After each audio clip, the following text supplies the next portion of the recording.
தனிப்பட்ட செயல்திறனை எப்படி இம்ப்ரூவ் பண்றது, நம்ம லைஃபை நம்ம கண்ட்ரோல்ல எப்படி வச்சுக்கிறது, நம்ம லைஃபையே மாற்றக்கூடிய அந்த ஒரு சில விஷயங்கள் என்னன்னு தான் இந்த வீடியோல பார்க்க போறோம். அதுக்கு முன்னாடி நீங்க நம்ம சேனலுக்கு புதுசுனா சப்ஸ்கிரைப் பண்ணிட்டு பெல் பட்டனை கிளிக் பண்ணிக்கோங்க. பர்சனல் பெர்ஃபார்மன்ஸை இம்ப்ரூவ் பண்ண ஹெல்ப் பண்ற பவர்ஃபுல்லான ஐடியால ஒண்ணுதான் புத்திசாலித்தனமான காலம் தாழ்த்துதல். இந்த ஐடியா உங்க லைஃபையே மாத்திரும்னு சொன்னா உங்களால நம்ப முடியுமா? நீங்க செய்ய வேண்டிய எல்லா வேலையையும் அட் அ டைம்ல முடிக்க முடியாதுங்கிறது மறுக்க முடியாத உண்மை. நீங்க ஏதாச்சும் ஒன்ன தள்ளி போட்டு தான் ஆகணும்.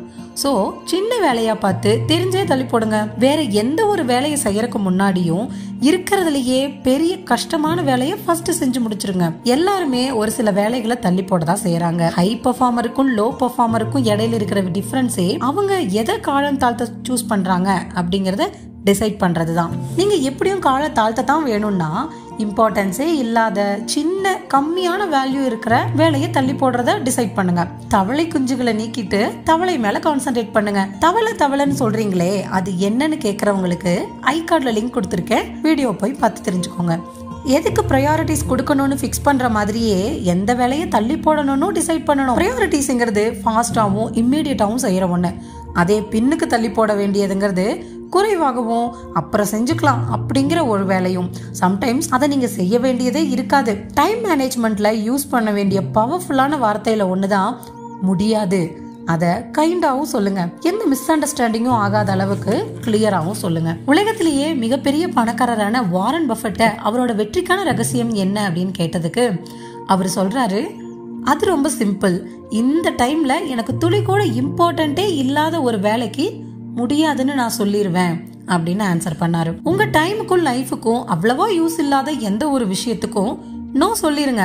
இஷ்டமே இல்லாம ஒரு விஷயத்த செய்யறதுக்கு பதிலா முடியாதுன்னு உறுதியா சொல்லிடலாமே, அதையும் ஸ்டார்டிங்லயே சொல்லிருங்க. அடிக்கடி சொல்லுங்க.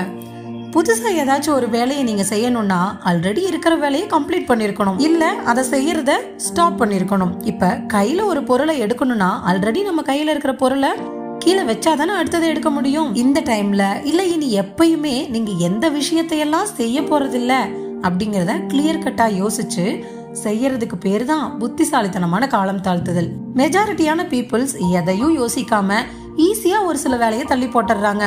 இதோட விளைவு அவங்க பர்சனல் அண்ட் பிசினஸ் லைஃப்ல பர்டிகுலரா லாங் டேர்ம்ல நல்ல பலனை தரக்கூடிய வேல்யூபிளான வேலையவே அவங்க தள்ளி போட்டுறாங்க. இந்த மாதிரி பொதுவா இருக்கிறத அவாய்ட் பண்ணி தான் ஆகணும். கம்மியான வேல்யூ இருக்கிற வேலையை தெரிஞ்சே தள்ளி போடணும். அப்பதான் உங்க லைஃப்லயும் வேலையிலையும் ஒரு பெரிய டிஃபரன்ஸை கொடுக்கிற வேலையை செய்ய அதிக நேரம் கிடைக்கும். எந்த லாஸும் ஆகாத அளவுக்கு நீங்க உங்க வேலைகளை தள்ளி போடணும். இதுதான் கடைசி வரைக்கும் நீங்க செய்ய வேண்டிய ஒரு நடவடிக்கை. எக்ஸாம்பிளுக்கு என் ஃப்ரெண்ட் ஒருத்தர் அன்மேரிடா இருந்த டைம்ல கோல்ஃப் விளையாட்டுல ரொம்ப சீரியஸா இருந்தாரு. வாரத்துக்கு 3 to 4 தடவை அவர் விளையாடுவாரு. ஒவ்வொரு தடவையும் 3 to 4 மணி நேரம் அவரு அங்க விளையாடுவாரு. காலப்போக்குல ஒரு பிசினஸும் ஸ்டார்ட் பண்ணாரு. அப்புறம் அப்படியே மேரேஜ் ஆகி 2 குழந்தைங்களுக்கு அப்பாவும் ஆயிட்டாரு.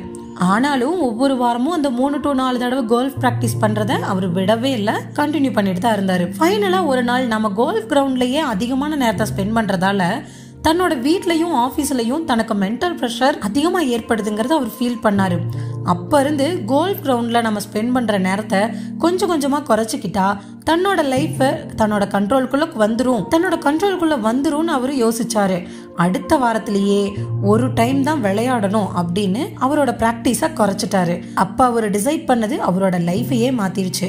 உங்களோட லைஃபையும் ஒர்க்கையும் தொடர்ந்து பரிசீலிச்சு எந்தெந்த வேலைகளையும் நடவடிக்கைகளையும் உங்களால சுத்தமா கைவிட முடியுங்கிறத ஃபர்ஸ்ட் கண்டுபிடிங்க. எக்ஸாம்பிளுக்கு டிவி ப்ரோக்ராம்ஸ் பாக்குறதுக்கும் இன்டர்நெட்ல தேடிட்டு இருக்கிறதுக்கும் நீங்க ஸ்பெண்ட் பண்ற டைமை கொஞ்சம் குறைச்சிக்கிட்டு அந்த நேரத்தை உங்க ஃபேமிலிக்கோ புக்ஸ் படிக்கிறதுக்கோ எக்ஸசைஸ் பண்றதுக்கோ உங்க லைஃப் டெவலப் ஆக்குற வேற ஏதாவதுலயும் ஸ்பெண்ட் பண்ணுங்க.